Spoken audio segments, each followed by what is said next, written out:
Et au programme ce soir, que des victoires. Alors, je vous en dis plus quand même un petit peu sur le programme. En tout cas, si vous voulez que votre équipe gagne, invitez-nous. Hein. On a fait un 100% ce week-end, sauf Marine, mais c'est pas grave. Ouais, chut, fallait pas le dire.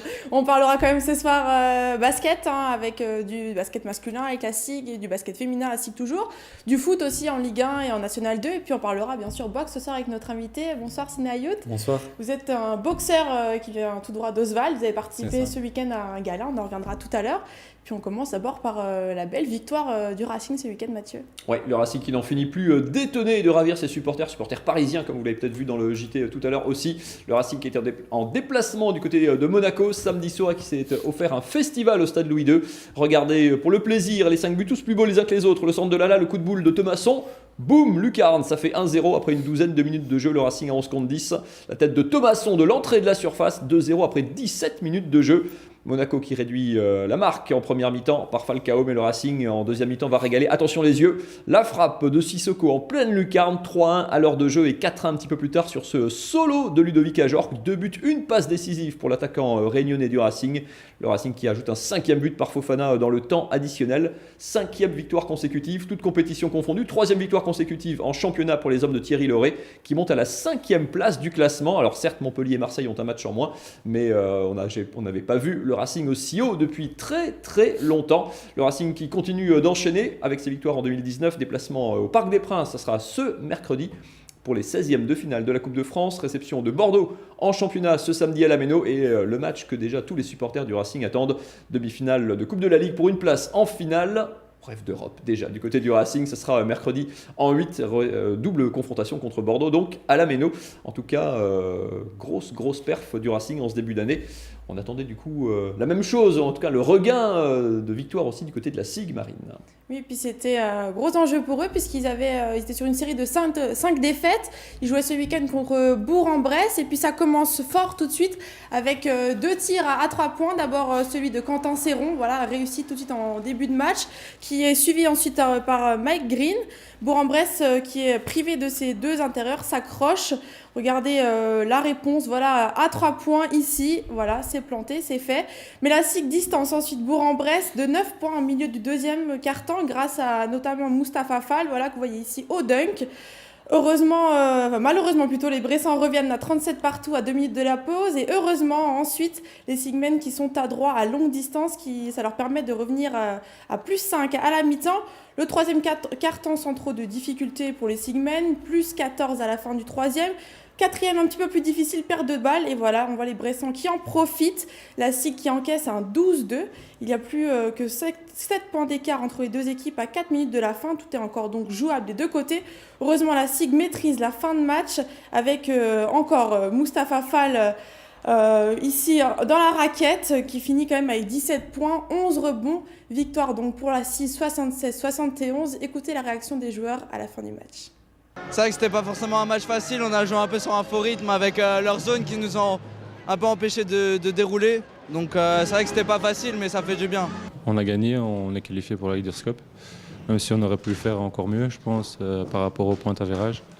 Mais bon, il faut retenir la victoire et essayer de repartir dans une spirale positive de ce côté-là. Et donc, petite rectification, c'est pas Mustapha Fall, mais Mustapha Fall, voilà. C'est son frère. Un P en trop, voilà. Allez, on reste dans le basket et on reste du côté de la SIG, mais la SIG fille, puisqu'il y a évidemment le côté historique de la SIG, ça se passe du côté d'Ilkirch. Les féminines de la SIG qui étaient très longtemps en Ligue 2, qui sont redescendues en National 1 à la fin de saison dernière. Et bien regardez, ça se passe très très bien à l'étage d'en dessous, elles vont peut-être pas y rester très longtemps, dans une belle ambiance dans cette salle joliment désuète de la rue de la Poste. Pleine en tout cas pour ce match au sommet, la SIG qui est leader, 11 victoires, 1 défaite jusqu'à présent. En face en rouge c'est Le Havre, la seule équipe qui avait battu la SIG jusqu'à présent lors des matchs allés. Esprit de revanche donc pour les Alsaciennes de la SIG en blanc évidemment qui font un très gros premier quart-temps, 23-11 après un 14-0 notamment pour bien commencer la rencontre, mais ça se resserre juste avant la pause.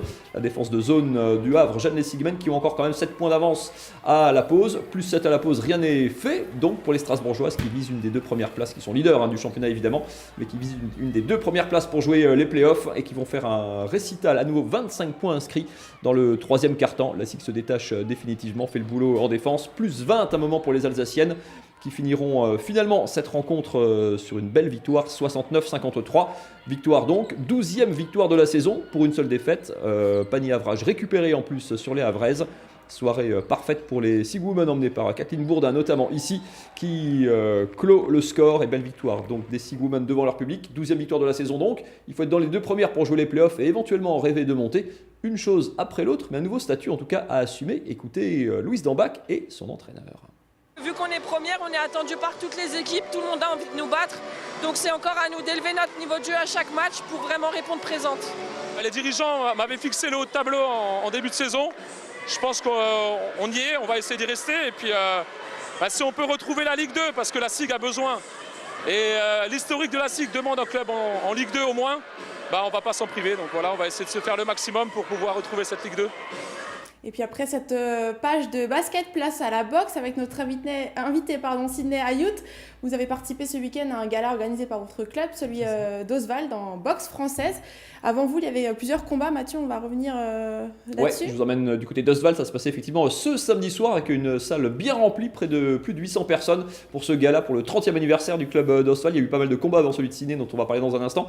Regardez déjà l'un des premiers combats de la soirée. C'était Aubin Kirsch à droite sur ces images, opposé à un Croate, Dario Kontak, victoire par KO dès la 2e reprise grâce à ce coup de pied. Florent Burkhalter, beaucoup de boxeurs régionaux ont été évidemment à l'honneur. Florent Burkhalter de Bar contre le Belge Arnaud de Soie, lui aussi en 2 temps touche et arrête son adversaire et s'impose sur le ring d'Ostwald. Et puis gros combat juste avant vous, Sydney, entre David Stefan du Val-de-Moder en moins de 75 kg face au Croate Ivica Jakovic, champion de Croatie. Un sacré client et un gros travail au point, mais c'est au pied en étant patient et en ayant résisté que David Stefan va à son tour s'imposer. Carton plein pour les Alsaciens, il y avait la pression Sydney, du coup tous les Alsaciens avaient gagné avant vous. Oui, vous regardez ces images, c'était c'est un Belge là aussi, Lenny Krokos. Assez référencé, champion de Belgique, vice-champion du monde technique. Vous nous expliquerez la différence dans quelques instants. On est en moins de 80 kg, c'est-à-dire que ça envoie. Il y a de la puissance, il y a de la vitesse. En 5 reprises de 2 minutes à chaque fois. Combat très disputé, le seul de la soirée du coup à être allé à son terme. Et vous l'emportez la majorité des juges. On ne vous voit pas super ravi sur cette image. Vous pensiez faire mieux. À chaud, on n'est pas content de ce combat, de cette victoire. Non, c'est pas ça. J'étais content. Mais bon, après, comme dit, je préfère toujours attendre d'avoir le résultat pour d'abord être content de me dire c'est bon, c'est sûr, j'ai gagné, je peux souffler un coup.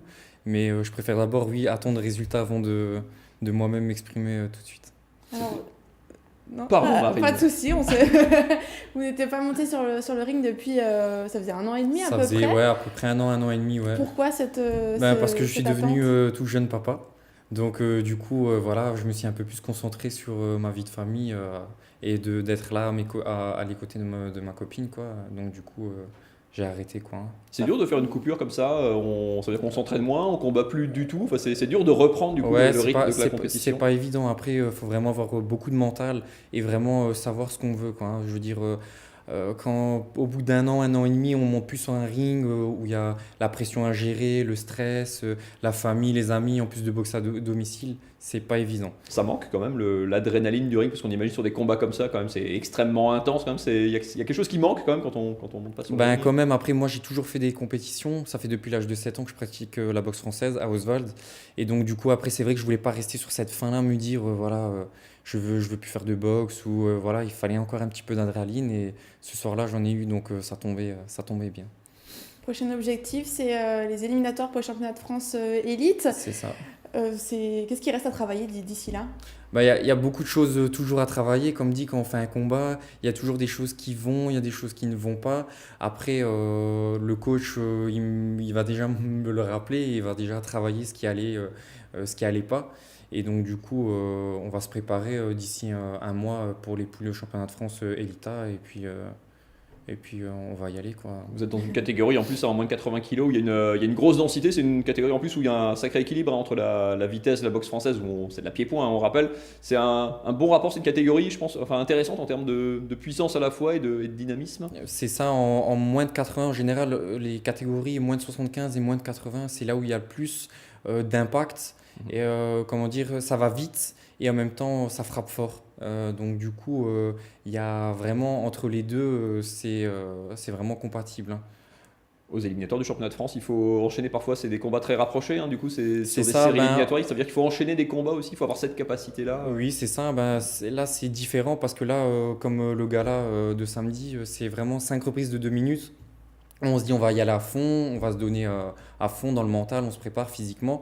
Mais là, c'est une autre préparation pour les poules éliminatoires parce que ça se déroule déjà sur un week-end.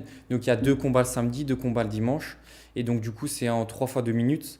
Mais par contre, comme dit, lors de passage, on peut très bien passer le matin à 9h, après le soir à 17h, comme ça peut être 1 heure d'intervalle. Il faut gérer l'enchaînement, les C'est ça. pauses, l'alimentation, parce qu'on mange pas Oui. évidemment juste avant de manger Ouais, sur c'est ring, ça, enfin, voilà. le repos, enfin, faut tout gérer, quoi. C'est vraiment autre chose à gérer, quoi. Comment est-ce qu'on reste au top niveau là? Ça faisait 1 an et demi que vous n'étiez pas remonté sur le ring. On parlait tout à l'heure avec Mathieu de foot, de basket. C'est des sportifs qui ont des matchs tous les week-ends quasiment. Et vous, là, ça faisait 1 an et demi et puis c'est pas aussi régulier que ces sportifs-là. Comment on reste en forme en fait physiquement et qu'on reste prêt à des gros combats? Ben, physiquement, on essaye de se maintenir comme on peut. Comment dire, ben, entre le travail, entre le quotidien, on essaye de s'entraîner à midi, on essaye de s'entraîner le soir.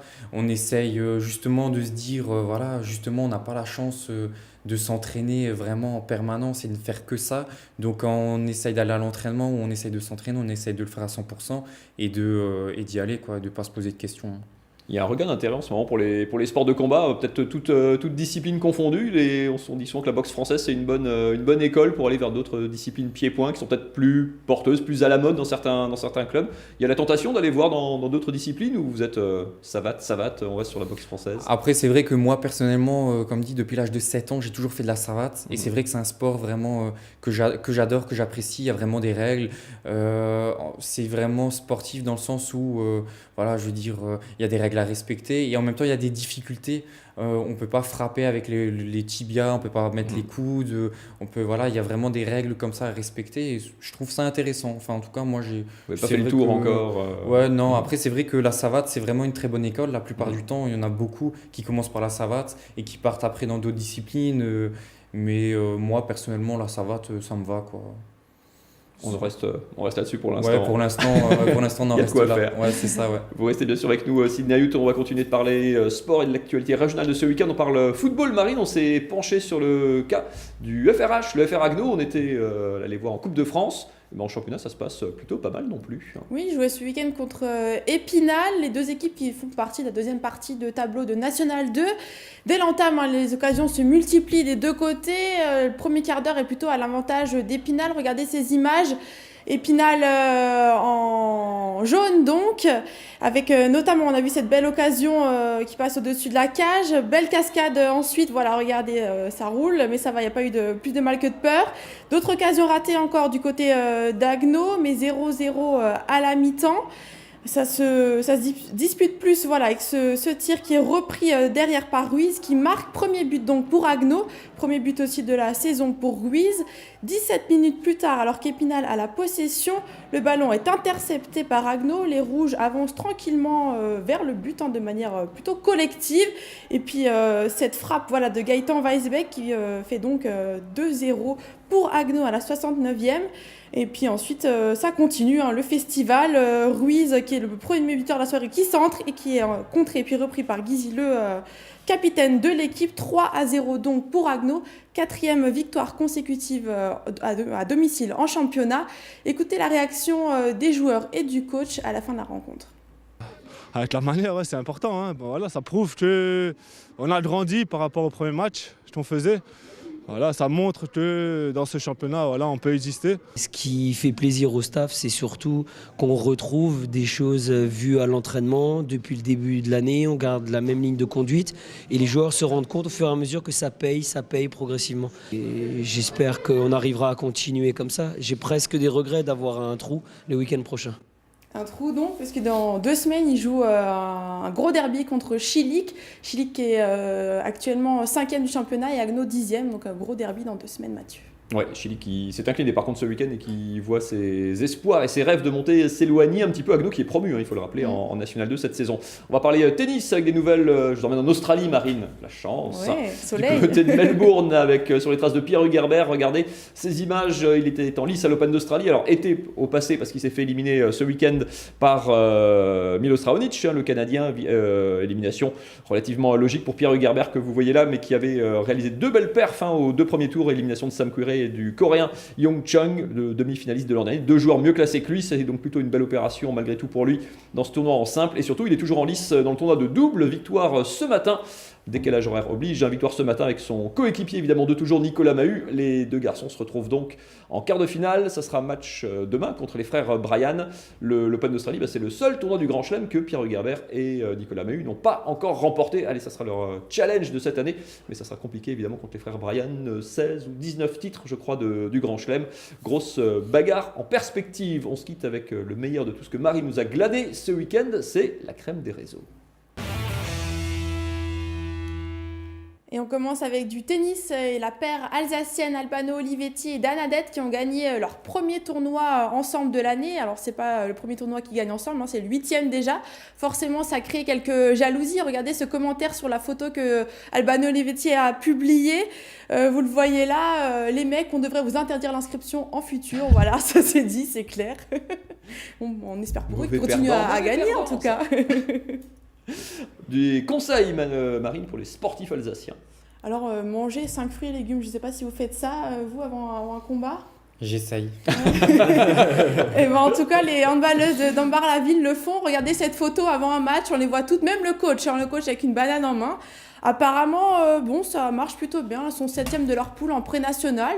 Donc, pourquoi pas essayer avant un match. Voilà, tous aux fruits et aux légumes, Mathieu. On reste dans le handball côté masculin, il n'y a pas de championnat du monde oblige, mais du coup les pros de l'ESAB qui sont en Pro D2 en 2e division, eux se préparent aussi à leur manière. Oui, alors je ne sais pas si vous suivez Mathieu le compte Instagram ESAB Inside, vous connaissez ? Tout à fait. Ouais, alors c'est, pour ceux qui ne connaissent pas, c'est un petit peu les coulisses de l'équipe.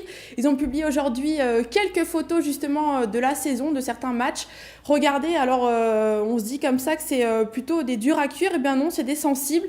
À côté des photos, il y avait écrit le handball en Pro League, c'est que de l'amour. En cette journée mondiale du câlin, on le montre en images. Alors voilà, si en plus vous ne saviez pas que c'était la journée mondiale du câlin, je vous l'apprends.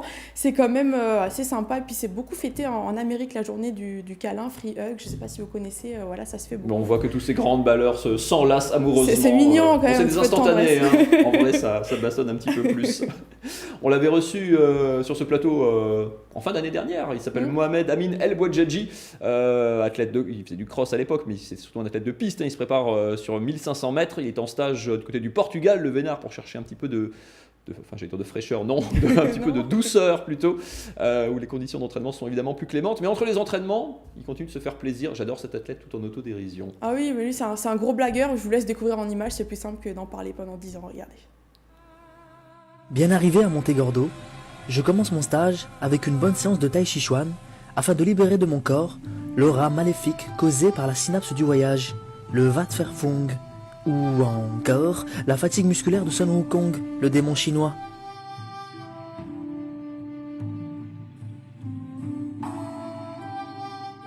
Pour que cette mauvaise énergie soit absorbée par les éléments tels que le sable ou l'eau, j'utilise la technique ancestrale du dragon de Komodo, ou encore le lama alcoolique, afin d'être en contraception avec le sol.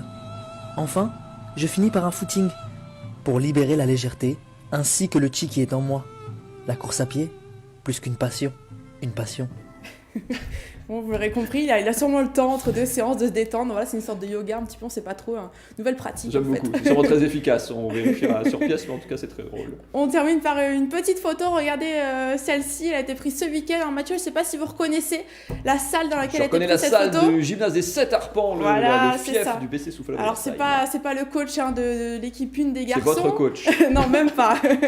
C'est le coach des seniors féminines 2 qui ont joué un match très serré. Regardez à nouveau cette photo avec la plaquette qui a été cassée. Elles sont allées jusqu'en prolongation, donc ça a dû être assez tendu pour le coach qui a dû, à mon avis, être stressé hein, et s'acharner sur la plaquette. Mais bon, en tout cas, elles ont gagné. Et puis de même hein, pour les garçons qui ont encore gagné. Hein. De Souffel, ouais, 18e victoire de la saison, ils sont à 18-1. Ça fait rêver le BC Souffel Waversheim qui joue demain en Coupe de France, réception d'Aix-Maurienne, le club de Pro B.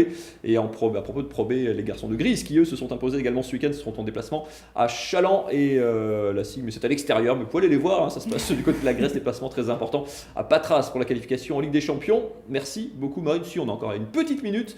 Sydney Ayout, la suite, on l'a dit, les éliminatoires des championnats de France, ça sera C'est dans un mois à peu près, il me semble le 16 ou 17 février. C'est le week-end. Grosse préparation d'ici là, ça va Ouais, être, on va monter en charge. Ouais, on va monter en charge, on va un petit peu accélérer et en même temps ça nous permet de travailler justement ce qui allait pas au gala quoi. On va débriefer, vous débrieferez tout ça avec votre coach. Avec moi, c'est pas très, ça risque pas d'être très intéressant. Bon courage et bonne suite à vous. Merci on suivra beaucoup. ça évidemment du côté de Marseille. Merci beaucoup Marine. On se retrouve lundi prochain évidemment pour une nouvelle page sport.